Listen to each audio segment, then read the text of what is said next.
하나님 말씀 보겠습니다. 우리 예레미야 애가 2장 1절에서 10절까지 말씀입니다. 예레미야 애가 2장 1절에서 10절까지 한 목소리로 함께 봉독하시겠습니다. 슬프다 주께서 찌그리 진노하사 딸 시온을 구름으로 덮어쳤는가. 이스라엘의 아름다움을 하늘에서 땅에 던지셨으며 그의 진노의 날에 그의 발판을 기억하지 아니하셨도다. 주께서 야곱의 모든 거처들을 삼키시고 긍휼히 여기지 아니하셨으며 노아사 딸 유다의 견고한 성체들을 허물어 땅에 엎으시고 나라와 지도자들을 욕되게 하셨도다. 맹렬한 진노로 이스라엘의 모든 뿔을 자르셨으며 원수 앞에서 그의 오른손을 뒤로 거두시고 맹렬한 불이 사방으로 불사람같이 야곱을 불사르셨도다. 원수같이 그의 활을 당기고 대적처럼 그의 오른손을 들고 서서 눈에 드는 아름다운 모든 사람을 죽이셨으며 딸 시온의 장막에 그의 노를 불처럼 쏟으셨도다. 주께서 원수같이 되어 이스라엘을 삼키셨으며 그 모든 궁궐들을 삼키셨고 견고한 성들을 무너뜨리사 딸 유다의 근심과 애통을 더하셨도다. 주께서 그의 초막을 동산처럼 허리버리시고 그의 절기를 폐하셨도다. 여호와께서 시온에서 절기와 안식일을 잊어버리게 하시며 그의 왕과 제사장을 멸시하셨도다. 여호와께서 또 자기 제단을 버리시며 자기 성소를 미워하시며 궁전의 성벽들을 원수의 손에 넘기셨음에 그들이 여호와의 전에서 떠들기를 절기의 날과 같이 하였도다. 여호와께서 딸 시온의 성벽을 헐기로 결심하시고 죄를 띠고 무너뜨리는 일에서 손을 거두지 아니하사 성벽과 성곽으로 통곡하게 하셨음에 그들이 함께 해하였도다. 성문이 땅에 붙이며 빗장이 부서져 파괴되고 왕과 지도자들이 율법 없는 이방인들 가운데 있으며 그 성의 선지자들은 여호와의 묵시를 받지 못하는도다. 딸 시온의 장로들이 땅에 앉아 잠잠하고 티끌을 머리에 덮어쓰고 붉은 배를 허리에 둘렀으며 예루살렘 처녀들은 머리를 땅에 숙였도다. 아멘. 우리 어릴 때 게임 이렇게 놀이 같은 걸 많이 합니다. 그러면 이제 편을 먹습니다. 편을 먹을 때 어떤 사람과 편을 먹어야 될까? 좀 더 잘하고 또 힘이 있고 또 지혜로운 사람과 편을 먹으려고 합니다. 왜냐하면 그런 사람들과 편을 먹어야 게임에서 놀이에서 이길 수 있으니까. 그래서 어느 편을 먹느냐가 참 중요하죠. 마찬가지로 하나님께서는 우리 편이 되시는 줄로 믿습니다. 하나님은 하나님 백성의 편이 되어 주셔서 우리를 늘 붙들어 주시고 인도해 주시기를 원하십니다. 그러나 중요한 것은 우리가 어느 편에 서느냐입니다. 하나님의 편에 설 것이냐, 또 악한 마귀의 편이 될 것이냐. 하나님의 돌봄을 받기 위해서는 항상 하나님의 편에 우리는 서야 될 줄로 믿습니다.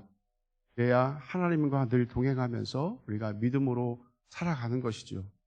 그런데 참 묘하게도 하나님께서는 하나님 편이 되어주기를 원함에도 불구하고 또 사람은 오늘 본문에 나와 있는 유다는 하나님 편에 서기를 원치 아니한다라고 말씀하고 있습니다.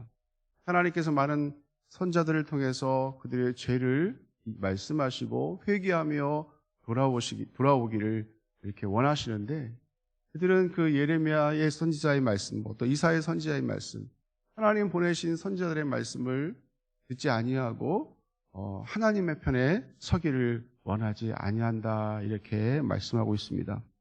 그래서 하나님께서는 계속해서 말씀함에도 불구하고 듣지 아니하실 때 하나님은 매를 드시지요.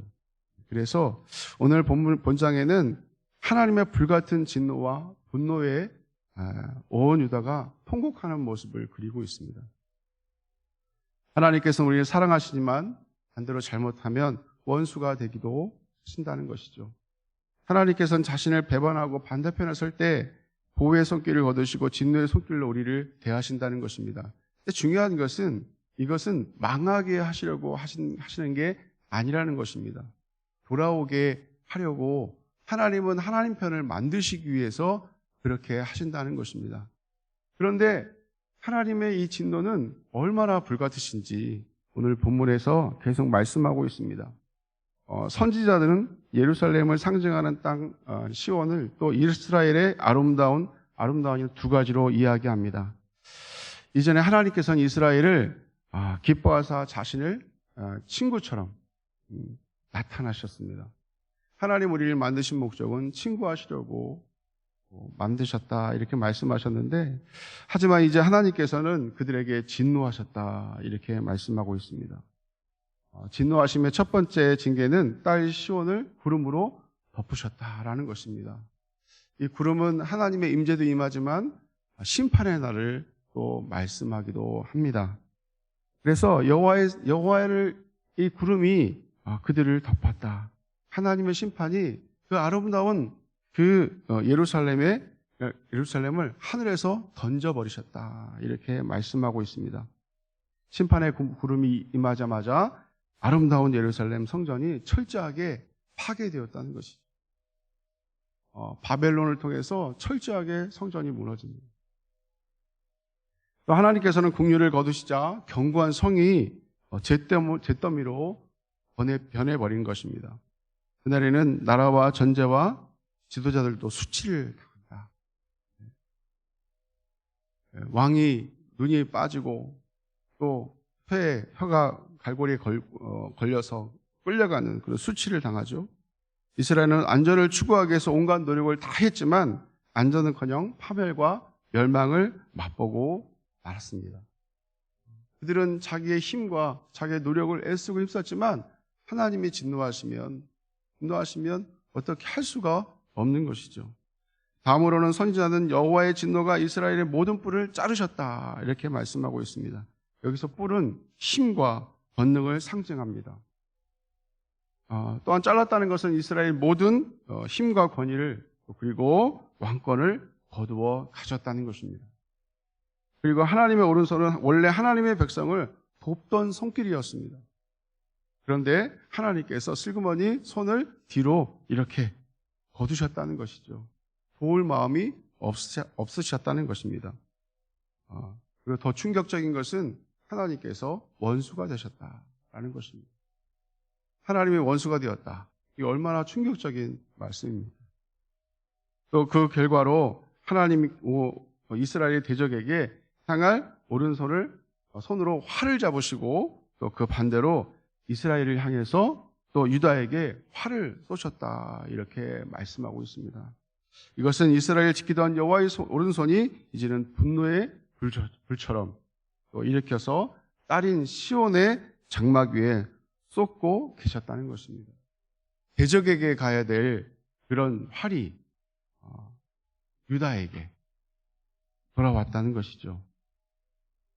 이스라엘 백성들은 하나님의 율법을 버리고 또 하나님을 떠나면 잘 살 거라고 생각했습니다. 멸망받지 않을 거라고 생각했습니다. 그렇게 해서 더 편안하고 즐겁게 살 거라고 생각했습니다. 우리도 마찬가지죠. 하나님을 떠나 살면 더 재미있고 즐거울 거라 생각합니다. 그래서 때론 하나님을 떠나기도 합니다. 그러나 그것은 하나님을 원수가 되게 하는 어리석은 일인 것이죠. 그들에게 하나님께서 보호하신 막을 거두신다는 것입니다. 그 안전한 막이 안에서 누릴 수 있는 것들을 우리가 누리지 못하게 되는 것이죠. 더 나아가서 하나님의 진노를 받게 된다는 것입니다. 하나님은 하나님 백성을 몇몇 사람을 데려가기 위해서, 천국을 데려가기 위해서 그렇게 하시는 것이 아니라 하나님은 하나님의 사랑하는 자, 하나님 백성이 하나님 편이 되어서 하나님을 즐겁게 하고 기뻐하며 살아가기를 원하시는 것이죠. 그러나 그것을 사모하지 않는 자, 하나님을 기뻐하지 않는 자에겐 하나님의 징계가 있다는 것입니다. 하나님의 성전도 또 하나님의 절기도 제사도 하나님을 기쁘시게 할 수 없는 모든 것들은 피하게 되고 하나님을 기뻐하는 모든 자들에게 하나님의 진노가 임하게 된다는 것입니다. 그리고 또 시온의 성벽조차도 무너뜨립니다. 하나님께서는 예루살렘 성벽을 헐기 시작하십니다. 우리 8절에 보면 그렇게 말씀하고 있는데 여호와께서 이제는 이스라엘의 모든 보호장체인 예루살렘 성벽들마저도 허무십니다. 또 이스라엘의 점점 비참해져가는 모습으로 변해가는 것이죠. 완전히 하나님께서 싹 쓸어버리신 것입니다. 성문은 넘어져 땅에 묻히고 또 문빗장은 부서져서 파괴되고 예루살렘 성이 완전히 파괴되어 더 이상 예루살렘 사람들이 또 사람들을 지켜줄 수 없는 그런 곳이 되고 마는 것입니다. 이런 침략 속에서 왕과 제사장은 이방인의 나라로 끌려가고 또 그 성의 예언자들은 하나님의 묵시를 받지 못한다는 것입니다. 우리가 하나님의 말씀을 듣지 못한다는 것은 참 굉장히 우리에게는 불행한 일인 것이죠. 하나님 말씀이 들리지 않는다. 그것은 우리에게 정말 너무도 비참한 일인 것입니다. 그런데 그것이 하나님 묵시를 받지 못한다는 것이죠. 이미 하나님의 인내와 자비의 시간이 지났기 때문에 하나님께서 우리에게 기회를 주셨음에도 불구하고 유다에게 기회를 주셨음에도 불구하고 그 기회가 지났다는 것입니다. 이전에 많은 예언자들을 통해 회개하고 돌아오라고 말씀하셨지만 그들은 듣지 않았다는 것이죠. 따라서 이제 하나님은 더 이상 말씀하시지 않고 이제 행동하시는 것입니다. 우리가 말씀을 잘 듣는 것이 중요합니다. 하나님 행동하기 시작하시면 엄청난 일이 벌어지고 마는 것이죠. 그래서 이제 그 엄청 하나님의 진노를 받은 자들은 또 반응으로 장로들은 애도하고 침묵하고 또 예루살렘 처녀들은 땅에 머리를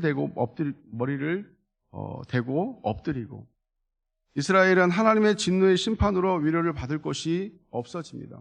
누가 막겠습니까? 어느 누가 하나님의 진노를 막을 수가 있겠습니까? 이스라엘에게 예배와 안식은 하나님의 백성들만이 누릴 수 있는 특권과 영광으로 또 거룩으로 단장하는 귀한 시간이었습니다. 하지만 어느새 예배는 짐이 되고 안식일은 지겨운 시간이 되었습니다. 영광과 거룩을 버리고 쾌락과 탐심을 추구하는 세속인이 되었다는 것이죠.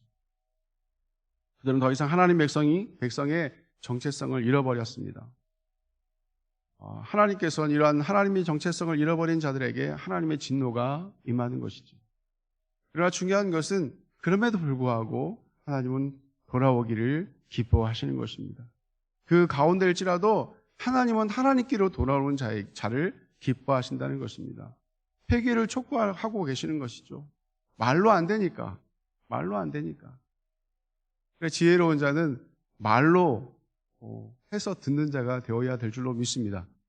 하나님이 행동하시면 그때는 심하게 맞고 그럼에도 불구하고 돌아오지 않는다면 참으로 더 어리석은 자이겠죠. 하나님께서는 자기 백성인 이스라엘을 맹렬히 심판하셨습니다.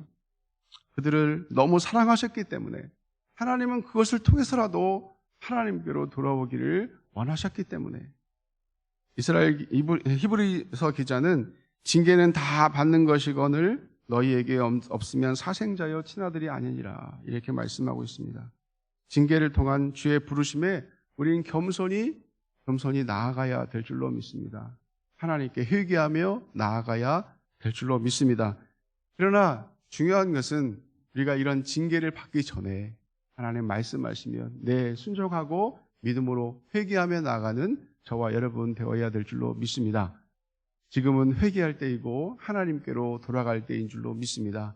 오늘도 하나님 말씀을 따라 우리가 하나님 말씀 안에서 우리의 연약한 모습을 주님 앞에 회개하면서 믿음으로 살아내는 저와 여러분 되기를 예수님의 이름으로 간절히 축원합니다. 이 시간 함께 기도하겠습니다.